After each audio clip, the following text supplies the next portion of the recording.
Hey, good morning, man. It's Donald and Marion. We're here to bring you a morning weather report and news from the North Georgia mountains. So this morning we're going to start with Mary and the weather. All right, thank you, Donald. You're Good welcome. morning, everybody. Today we're looking at the weather. I'm going to talk about Blood Mountain. We are going to have a high of 76 degrees today. There is a 60% chance of precipitation. We will have some gusts of wind, right around 20 miles per hour. There will be some thunderstorms, or likely thunderstorms. And then tonight there is still a 60% chance of precipitation with about 65 degrees floor temperature. There is another chance of showers and thunderstorms going on, and that's in the Blood Mountain area. What else would we like to touch on today, Donald? Well, okay, so we have the water situation, and so we have information that it is drying up, going from Gooch Gap to pretty much Davenport Gap is the information that we've collected from hikers the last week that we've been shuttling people. And so from Springer to Gooch Gap is usually really good with water. There's a lot of streams that you cross, and the water at the shelters and stuff are all good from Springer to Gooch. Woody Gap also has great water. I have eyes on that with my own eyes, and I actually have a video, and the water is awesome there. Lance Creek is good too.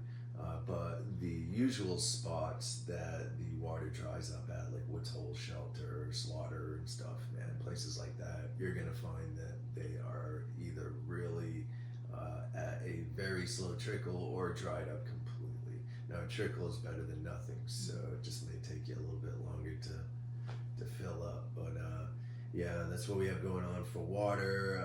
Is there more information actually on that water, dude, that you've collected for people? Well, I know the Smokies. Yeah. They're getting dry. Mm-hmm. Both groups that I had, the Standing Bear to Newfound and the Newfound to Fontana, Yeah. they told me that in their stretches they were concerned about the water. Mm-hmm. So definitely it's a top off and carry more water, just to make sure that you're good out there. Let's see. I know in some of the spots, even at the shelters, people are telling me, if you have a pump, you're probably better off. Oh, at the Smokies. No, even like down Oh, here okay. in North Carolina, in certain areas, if you have a pump in some spots, you're better off. Other spots kind of scrape and dig and pour. So each one is different. There's water, but you might have to just figure out which method you're going to be using. Sometimes it's a roll a leaf and trickle it into your container. So you are having to work for water in some of the spots. Definitely, it's that time of the year. It is drying up out there. Mm-hmm. So always better to carry more and top off when you can. All right, sweet. Good information. All right. And so that's what we have going on for water out here, guys. And then next, we would like to discuss or talk about what's going on out here with the hostels and hotels and stuff. And so you're going to find that a lot of the hostels are closed. Mountain Crossings is open. I think they're $35 a night. That's correct, yes. And I think you have to pay an additional, maybe like $7 to $10 for laundry, possibly. I think. Does that feel right? I believe it's $8. Yeah. Don't quote me on that, but I think it's $8. Yeah, so you have to pay additional for laundry, I believe, up there, man. So $35 for the stay, man. You get a shower, porcelain toilet, man, a little area to hang out in, and then the bunk room. It's old school hostel style. You have to remember that Mountain Crossings is owned by the state. It's also an old building, so they can't really do anything there, man. They can only do so much, so it is rustic. And so don't think you're going to like some Ritz like type hotel or hostel. It is super plain, man, so just keep that in mind. But in this store they do have microwaves and a lot of things to choose from. They are all frozen foods or freeze dried, or of course packaged processed foods. But you can also get delivery from town, man, which is about 12 to 15 miles. I call it 13.5 miles, man, just town center. But you can get a delivery from there if you guys want pizzas or gourmet or whatever you want, man. They do have a grill up there. I don't know if they allow people to use that, man, but I'm pretty sure that if you ask, man, they may allow you to do it. Of course, you'd probably have to buy charcoal and stuff, but they're pretty cool up there. Or you can just make your own grill. I mean, there is fire pits and stuff out back, man. So, but the rest of the hostels, like Green Dragon, Above the Clouds, Around the Bend, are closed. Barefoot in Dahlonega is open. They are a higher end boutique type of inn. Yeah. They do accommodate hikers. Yeah, they most definitely do, man. But plan on spending a little bit of money if you're going to go there. They do have a shuttle service, I believe, but they are also super. They're really expensive. So, but they do cater to hikers. Their other crowd is like wine tours. Yeah, yes. Wine tours and stuff. Really nice hostels, super kind people there, though, man. So. They are open. They're about 6 miles from the Gap or something? You're right about 6 miles from the Gap. 6 miles from Woody Gap. That is mile 21ish of the Appalachian Trail. And so that is open, and also Kennedy Creek, and that is right there in Suches, is about 3 miles from Woody Gap, which is the mile 21. So Kennedy Creek is open and barefoot at that gap, and then mile 31. You're going to find the Mountain Crossings Hostel and Store. So hotels, though, man, you have Dahlonega to choose from. I would, if you're going to go to Dahlonega, go at Woody Gap, because from Neil Gap, it's quite a ride. And same with Helen, it's quite a ride, man. It's going to cost you more if you're going to try to get down into a town and go to a hotel. Those are going to be your more expensive spots. Come to Blairsville. It's a kinder town to the hiker, meaning you're not going to have to hire an Uber, which you can't get anyways, but you're not going to have to get another ride to get your resupply or move around town. So, Blairsville's a good choice, man. We have everything there too. We have a Wally World, we have an Engels, we have an Aldi, man. We have CVS. We have everything that you would need when you come to town. Everything from 5-star to 1-star restaurants, meaning fast food to fine dining. So, and then we have distillery and a few places to do karaoke at night. It's the new brewery too. Yeah, the new brewery. A couple of new coffee shops to try. Yeah, it's getting some businesses. A couple new restaurants. Yeah, they're hopping down there, man. There's definitely something for everyone in town. Yeah. Definitely.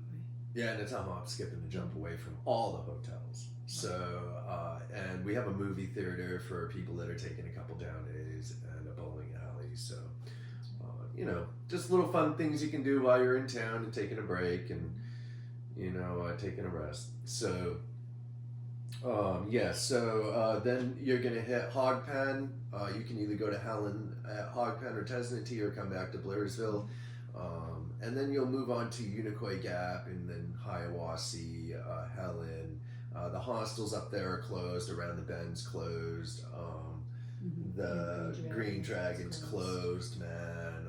So those two hostels are closed, but they do have the Holiday Inn and a couple other hotels down in town that will accommodate hikers. Hiawassee's a super friendly town. Also, they invite hikers in with open arms. So, and they have good stuff going on there also. I think it's a little bit more spread out. Like when you get down to like Chateau Lodge and stuff, you start moving out of town. You're going to have a couple mile hike to get back to the center of town where Engels and, your Dollar General and stuff is. They do not have a Wally World there though. So, but, so that town you can hit from 52 mile 52ish, which is Unicoi Gap, Indian Graves, Tray Gap, Addis Gap, Dix Creek, Blue Ridge Gap. All of those are close to Hiawassee. And of course, you can always come back to Blairsville, man. So, that's what we got going on for those hostels. And then Let's see. What else we got going on there? Oh, the MARTA. Yes, the MARTA station. They were doing some construction back in spring, like from April to May, and they had closed it down there. You had to take a bus or a shuttle over to one of the other MARTA locations, and then you would get on the train, and it would take about an hour and a half for someone to come up from that area to the North Springs MARTA station because of the construction and having to, go from a bus to the train. So it took a little longer. They are reopened at the airport where you can catch the MARTA train and to come up to Sandy Springs or North Springs. However, there are still some delays. I've had customers that I've picked up at the MARTA just texting me and telling me it's taken a little longer than expected. So instead of the normal 45 minutes, it can still be taking up to an hour to an hour and 15. So we all plan accordingly. That way, everyone's there when they need to be, in good communication, just keep in contact, letting us know what's going on.